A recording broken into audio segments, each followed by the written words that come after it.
Hello everyone, I'm Necrozak, one of the creative minds over at Into the 99 podcast. Welcome to Heroic Intervention. This is a deck tech series where I take something from pop culture and turn it into a deck. This week we'll be delving into the universe of Pet Sematary, taking references from both movies and books. The commander for our Pet Sematary themed deck will be Nethroi, Apex of Death, a 5-cost Abzan commander that reads, whenever this creature mutates, return any number of target creature cards with total power 10 or less from your graveyard to the battlefield. Has a mutate cost for 4, hybrid white-green, black-black, and Death Touch and Lifelink. Our deck goals for our Pet Sematary deck will be to outvalue our opponents by trading our small creatures for their bigger creatures, flooding the board with cats and dogs, and reanimating the best creature from any graveyard. What would a Pet Sematary deck be without pets? Our first pet is Adorned Pouncer, a 2-cost cat with double strike and Eternalize. For this deck, Adorned Pouncer will serve as our Churchill. It's the cat that dies and then comes back once buried in the Micmac burial ground. This kind of is the same thing. You can trade favorably. It gets bigger once you have some of the lords in the deck on the field, and you can exile it from the graveyard to then get a 4/4 black zombie. To go along with our cats, we have Regal Carkle, a 3 white cat, gives all of our other creatures +1/+1 lifelink, and whenever Regal enters the battlefield, you create 2 creature tokens with lifelink. We also have Feline Sovereign, 2 and a green. It gives all of our other cats +1/+1 and have protections from dogs, which is kind of irrelevant, but now that we're seeing more dog creature types, it could be useful. Whenever one or more cats we control deals combat damage to a player, destroy up to 1 target artifact or enchantment that player controls. We then move over to our dogs. The first one is Mongrel Pack, which is 3 and a green for a hound, but since Wizards errata, hounds are now dogs. So if Mongrel Pack is put into any graveyard from play during combat, put 4 hound tokens into play, and we treat those as 1/1 green creature tokens. For this deck, Mongrel Pack is going to serve as Spot, which is Judd Cranston's dog in the book. We have Pack Leader, a 2-cost dog that gives all other dogs +1/+1, and whenever Pack Leader attacks, prevent all combat damage will be dealt this turn to dogs. This is kind of nice. If we have many dogs on the battlefield, we can swing with this guy and not have to worry about losing our creatures. And the last dog I'm going to talk about is Selfless Savior for 1 white. We're able to sacrifice Selfless Savior and give another creature indestructible until end of turn. Bull Arcros, I think is how you say that, has Trample, and whenever it attacks, it gets +1/+0 until end of turn for each other attacking bull.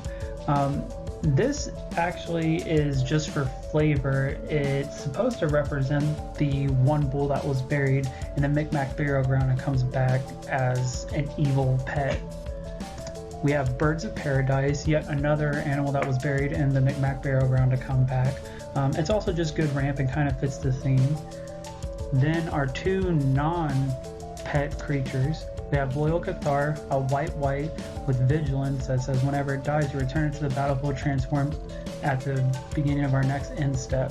And that represents Gauge. And then we have Cruel Celebrant, a white and a black for a 1/2 vampire creature that reads whenever Cruel Celebrant or another creature or planeswalker you control dies, each opponent loses 1 life and you gain 1 life. This is supposed to represent Ellie. I didn't have as many good choices for something to thematically represent Ellie like I feel Cruel Celebrant does. So these were my choices for creatures. Let's talk about how we're going to bury our pets. The first card is Buried Alive, 2 and a black for a sorcery that says we can search our library for up to 3 creature cards and put them into our graveyard. We shuffle our library after that. This is kind of a nice card that allows us to set up our graveyard for cards we want to reanimate with our commander. Next is Death's Oasis. It's a white, a black, and a green for an enchantment. It reads whenever a non-token creature we control dies, put the top 2 cards of your library in your graveyard.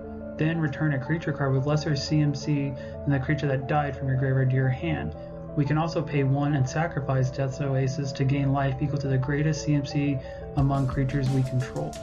This is cool because we're able to flip cards into our graveyard, and normally we're gonna hit a creature since we're running so many creatures, and it just gives us more options to reanimate later. Entomb is probably one of my favorite cards ever printed. It's 1 black for an instant that lets us search our library for any card and put it into our graveyard, and we shuffle it afterwards. This is like Buried Alive, only quicker, and we don't necessarily have to hit a creature. If there's an instance where we can take advantage of someone bringing back other cards, we can use Entomb to go and fetch something else. Phyrexian Reclamation is a card that I end up running in a lot of decks. It's 1 black and it's an enchantment. We can pay 1 in a black and pay 2 life to return target creature card from our graveyard to our hand. So if we end up milling something we don't want to lose, we can pay the 2 and the 2 life to get it back to our hand. Now let's dive into our removal section. The first card is Rambunctious Mutt. 3 white. It says when Rambunctious Mutt enters the battlefield, destroy target artifact or enchantment an opponent controls. What's really nice about this card is it has an ETB and it has 3 power. Our commander cares about our power, so it's kind of overcosted in the regards of being 5 for an ETB, but when it's in our graveyard and we mutate our commander onto another creature, we're able to bring this card back to get instant value. And with it being 3 cost, it's fairly cheap to blow something up. Felidar Cub is another removal that is on a creature. It's 1 and a white that says we can sacrifice Felidar Cub to destroy target enchantment. This is another situation where it's only 2 power, so if we need to bring it back, we can. And for anything that cares about death triggers, we're able to sacrifice Felidar Cub. Some non-creature removal is Assassin's Trophy, a green and a black for an instant.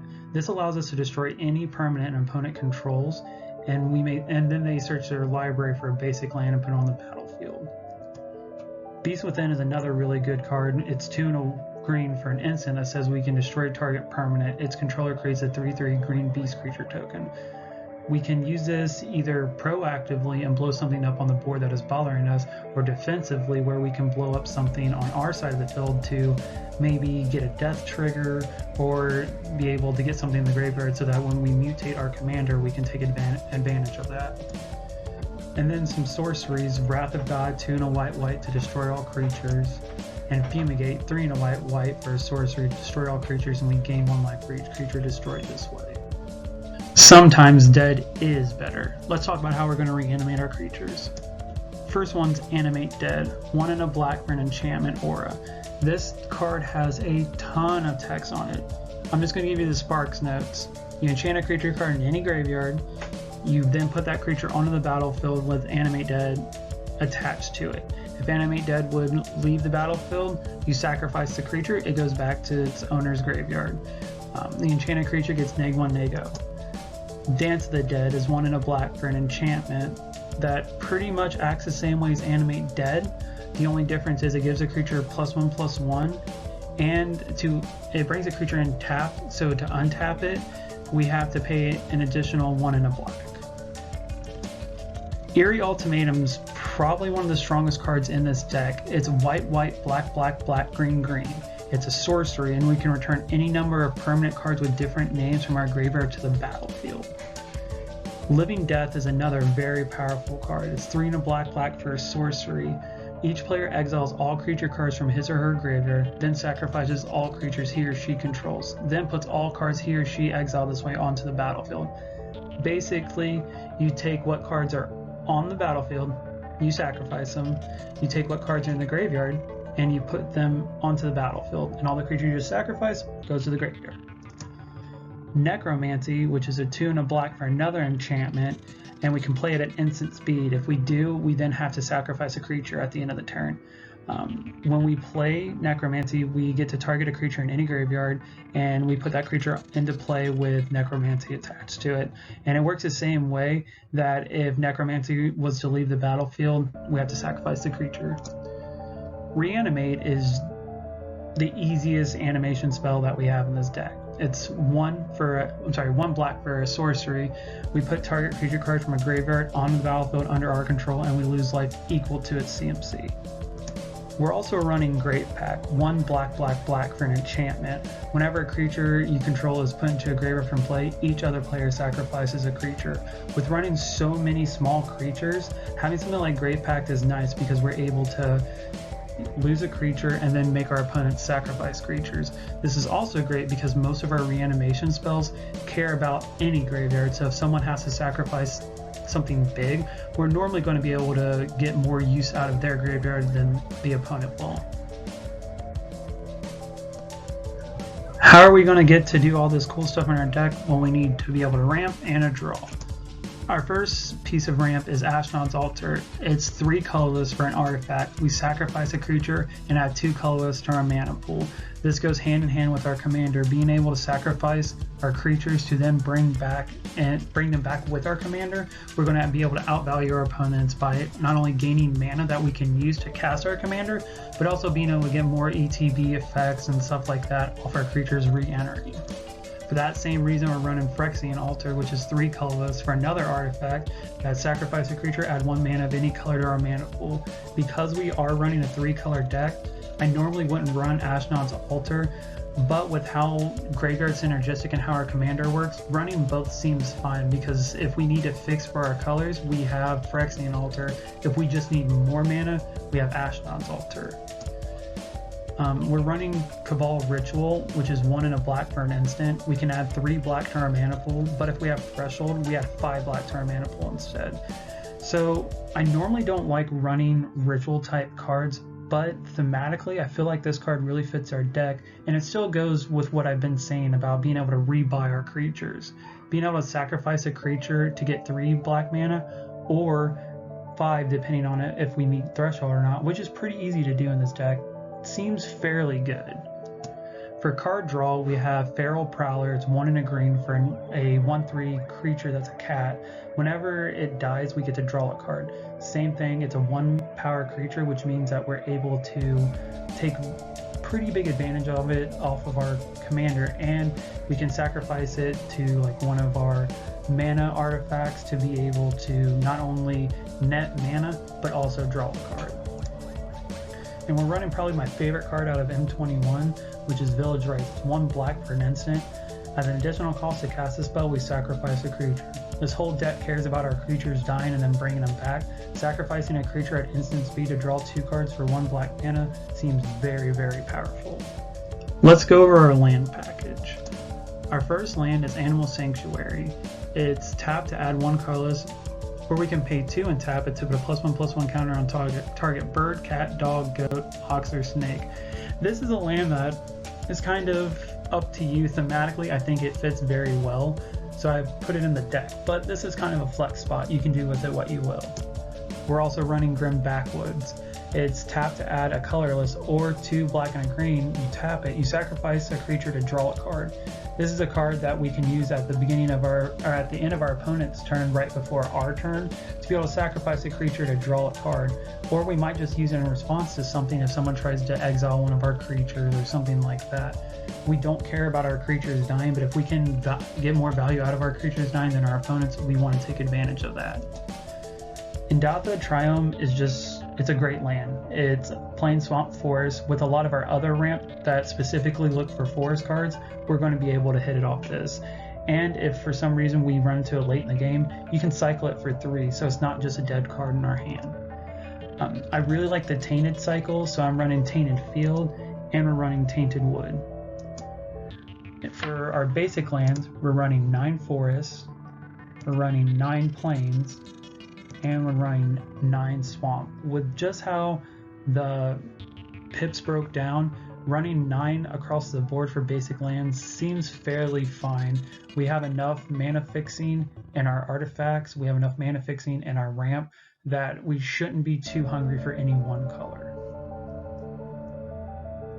So that wraps it up for me this week. I want to thank you for tuning in to watch the first video of Heroic Intervention.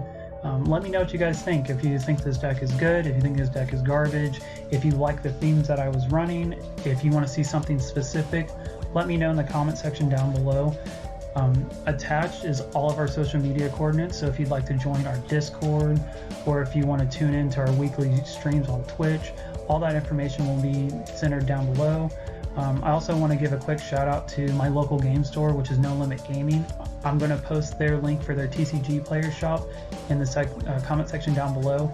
They're really great guys. They always take care of me, and any card that I've used for this deck I bought from their store.